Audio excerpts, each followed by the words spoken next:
Hi friends, welcome back to our channel village கவுசப் kitchen. நம்மளோட 30 days live weight loss சேலஞ்சில் இன்றைக்கி day பார்த்தீங்கன்னா 24 ஆகிடுச்சு. இனி வந்து ஒரு 6 நாளில் நம்மளோட 30 டேஸ் நம்ம கம்ப்ளீட் பண்ண போகிறோம். 6 நாளில் வந்து என்னோட கரண்ட் வெயிட் என்ன அப்படிங்கிறதையும் கண்டிப்பாக நான் ஷேர் பண்ணுறேன். இன்றைக்கி வந்து உப்புமா தான் செய்ய ஆரம்பிச்சிருந்தேன். நான் வழக்கமாகவே உப்புமா வந்து நெய்யில் வறுத்து செய்கிறப்போ இன்னும் ரொம்ப நல்லாயிருக்கும் அப்படின்ட்டு நெய்யில் வறுத்து செய்ய ஆரம்பிச்சிருந்தேன். இந்த 24 நாளில் டயட்டில் அப்படின்னு பார்த்தீங்கன்னா நிறைய டிஃப்ரென்ஸ் இருக்குது. நல்லா சாப்பிட்டுட்டு வெயிட் லாஸ் பண்ணுறதா இருக்கட்டும், இல்லை திருப்தியாக நம்ம வந்து நமக்கு பிடிச்ச விஷயங்களை செஞ்சு வெயிட் லாஸ் பண்ணுறதா இருக்கட்டும், இது எல்லாமே நம்ம ஒரு டயட்டில் இருக்கிறோம் அப்படிங்கிற எண்ணமே எனக்கு இல்லை. எனக்கு வந்து எப்போவுமே நான் டயட்டில் இருக்கிறேன் அப்படின்னு தோணுனதே கிடையாது. இந்த 30 நாளில், அதாவது இந்த 24 நாளில் வந்து நான் டயட்டில் தான் இருக்கேன் அப்படிங்கிற எண்ணமே எனக்கு இருந்ததில்லை. முன்னாடி எல்லாம் டயட்டில் இருக்கேன் அப்படிங்கிறதே எனக்கு வந்து ஒரு பெரிய எண்ணமாக இருக்கும். ஸோ நம்ம டயட்டில் இருக்கோம், அதை எடுத்துக்கக்கூடாது, இதை எடுத்துக்கக்கூடாது இப்படின்னு நிறைய யோசிப்பேன். இப்போல்லாம் அப்படி கிடையாது. அதே மாதிரி நம்மளோட ஏஜ், நமக்கு வந்து வயசு போக போக நம்மளோட டயட்டை நம்ம கொஞ்சம் சேஞ்ச் பண்ணி தான் ஆகணும். இல்லைன்னு வச்சுக்கோங்களேன், நம்ம வெறும் வெயிட் லாஸை மட்டும் நம்ம கணக்கில் எடுத்து கண்டினியூ பண்ணிகிட்டு இருந்தோம்னா நமக்கு வந்து டயட் கண்டினியூ பண்ணுறதுல நிறைய சிரமம் இருக்கும். வயசு போக போக உடம்புல வர்ற மாற்றங்கள் மட்டும் கிடையாது, குடும்ப அளவுலேயும் நமக்கு நிறைய வித்தியாசங்கள் இருக்கும் இல்லையா? நமக்கு பொறுப்புகள் அதிகமாகும், ஸ்ட்ரெஸ் அதிகமாகும், இந்த மாதிரி நிறைய விஷயங்கள் இருக்கும். உடம்புலேயும் ஏகப்பட்ட மாற்றங்கள் இருக்கும். அப்போது அதை வந்து நம்ம பேலன்ஸ் பண்ணுற மாதிரி ஒரு டயட்டை ஃபாலோ பண்ண வேண்டிய கட்டாயம் இருக்குது. இது கண்டிப்பாக புரியும்னு நினைக்கிறேன் உங்களுக்கு. ஸோ அந்த மாதிரி தான் நானுமே ஃபாலோ பண்ணேன். எனக்கு பிடிச்ச உணவுகளை எல்லாமே சாப்பிட்ற மாதிரி பார்த்தேன்.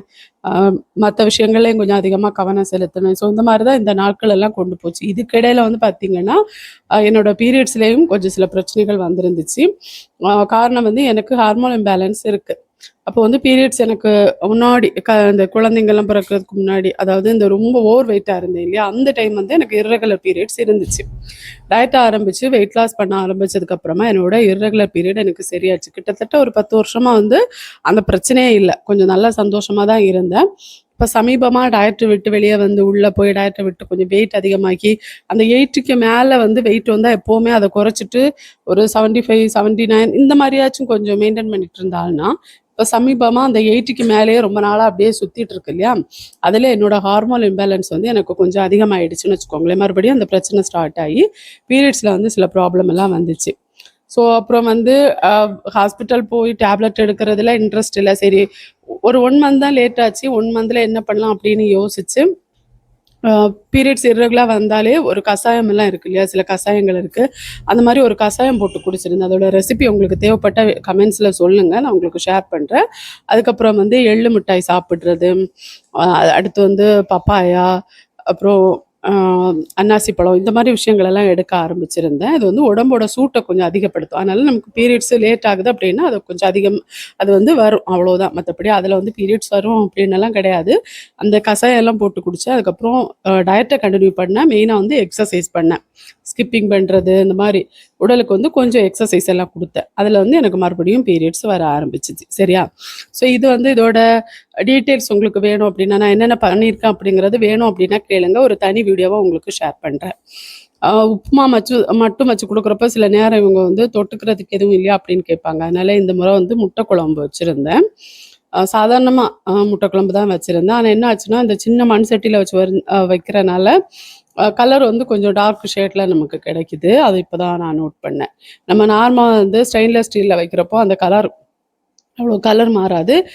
ஸ்டெயின்லெஸ் ஸ்டீல் மட்டும் கிடையாது, நம்ம வந்து அயன் பாத்திரத்தில், நம்ம அயன் கடாயில் வச்சோன்னாலும் இந்த முட்டை குழம்பெல்லாம் கொஞ்சம் கலர் மாறும்.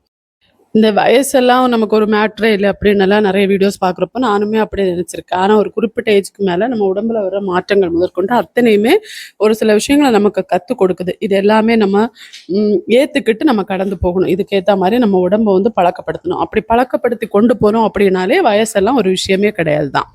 சரியா? ஆனால் நம்ம உடம்பை வந்து நம்ம அதுக்கு பழக்கப்படுத்தணும். நம்மளோட உணவு முறைகளாக இருக்கட்டும், இல்லை நம்ம சுற்றி பார்க்குற விஷயங்களாக இருக்கட்டும், செய்த செயல்களாக இருக்கட்டும், எல்லாத்துலேயுமே கண்டிப்பாக ஒரு சில மாற்றங்களை நம்ம கொண்டு வந்தே ஆகணும். சரி, அப்புறம் வெங்காயம் தக்காளி எல்லாம் வதக்கி வச்சுட்டு, முட்டை மசாலாவுக்கு தேவையான மசாலாலாம் போட்டு வதக்கி வச்சுட்டு, 2 வேக வச்ச முட்டையை போட்டு கொஞ்சம் நேரம் கொதிக்க விட்டு இறக்கியிருந்தேன். அடுத்து வந்து காலை உணவுக்கு அதுதான் எனக்கு எடுத்திருந்தேன், முட்டை குழம்பும் ஆப்பிளும். வீட்ல இருந்து எல்லா காயும் தீர்ந்துடுச்சு. கடைசியா இருந்தது பார்த்தீங்கன்னா, 2 வாழைக்காய் இருந்துச்சு. அந்த வாழைக்காவ ஒரு பொரியல் பண்ணலாம் அப்படின்ட்டு முதல்ல தண்ணீல வாழைக்காவ வேக வச்சு, அந்த தண்ணி சுண்டி வர அளவுக்கு வாழைக்காவ வேக வச்சு எடுத்து வச்சுட்டு, ஒரு கடாயில வந்து கொஞ்சோண்டு எண்ணெய் சேர்த்து, கடுகு, கறிவேப்பிலை, அப்புறம் வந்து உளுந்தெல்லாம் போட்டு தாளிச்சுட்டு, நம்ம வெங்காயம் கட் பண்ணி வச்சிருக்க வெங்காயத்த போட்டு ஃபர்ஸ்ட்டு நல்லா வதக்கிக்கணும். வதக்கிக்கிட்டு அது கூட வந்து நம்ம வேக வச்சு வச்சிருக்கு இல்லையா வாழைக்காய், அதையும் போட்டுட்டு, உப்பு, மிளகாய்த்தூள், மஞ்சத்தூள், அதுக்கு அடுத்து வந்து வாழைக்காய் இவ்வளவும் போட்டு துருவி வச்சிருக்க தேங்காய் இருக்கும் இல்லையா, அதையும் போட்டு நம்ம இறக்கிட்டோம்னா வாழைக்காய் பொரியல் ரெடி ஆயிடுச்சு. சிம்பிளா இருக்கும். ஆனா டேஸ்ட்டு சூப்பரா இருக்கும். அந்த தேங்காய்லாம் போட்டு சாப்பிட்றப்போ ரொம்ப நல்லா இருக்கும். இது வந்து நாங்க சோறு கூடலாம் வச்சு சாப்பிட்றப்போ ரொம்ப நல்லா இருக்கும். ஆனா நம்ம வந்து டயட்ல இருக்கிறப்போ இந்த மாரி உணவுகள முடிஞ்ச அளவு வந்து நான் நேத்து கிழங்கெல்லாம் செஞ்சிருந்தேன் இல்லையா, இந்த மாரி கிழங்கு இந்த மாரி வகைகள் எல்லாம் முடிஞ்ச அளவு தவிர்க்கிறது நல்லது. ஏன்னா இது ஹை கார்போஹைட்ரேட் வர பொருட்கள். இப்ப சோறுக்கு பதிலா நமக்கு இதுலேருந்து கொஞ்சம் வச்சு சாப்பிடலாம். அப்ப சோறும் சாப்பிட்டு இதுவும் கூட எல்லாம் சாப்பிட்றப்போ கொஞ்சம் ஹை ஆகிடும். அதனால அத மட்டும் கொஞ்சம் பார்த்து சாப்பிடுறது நல்லது. அதே மாரி மிச்சம் இருந்த எல்லா காய்கறியும் வச்சு ஒரு சிம்பிளா ஒரு சாம்பார் ரெசிபி வேற செஞ்சு வச்சிருந்தேன். அதெல்லாம் உங்களுக்கு எத்தனை தடவை தான் சாம்பார் வீடியோ காட்டுறது அப்படின்ட்டு அந்த சாம்பார் வீடியோ காட்டல. ஸோ இப்படிதான் நம்மளோட டே போயிட்டு இருக்கு. சேர்த்திருந்தோம் இல்லையா மசாலா, அந்த மசாலாவோட பச்சை வாசனை போற வரைக்கும் கொஞ்சம் இதை நல்லா கிளறி விட்டுட்டு அடுப்பை ஆஃப் பண்ண வேண்டியதுதான். நம்மளோட வாழைக்காய் பொரியல் ரெடி ஆயிடுச்சு. லஞ்சுக்கு நான் வந்து ஒரு தோசை கொஞ்சம் மாவு இருந்துச்சு, அதுல ஒரே ஒரு தோசையும் அப்புறம் கொஞ்சம் சாம்பார் வச்சு சாப்பிட்டுருந்தேன். டின்னருக்கு பப்பாயா சாப்பிட்டுருந்தேன். அவ்வளோதான் ஃப்ரெண்ட்ஸ், இப்படிதான் என்னோட டே இன்னைக்கு போச்சு. அடுத்த வீடியோல சந்திக்கலாம்.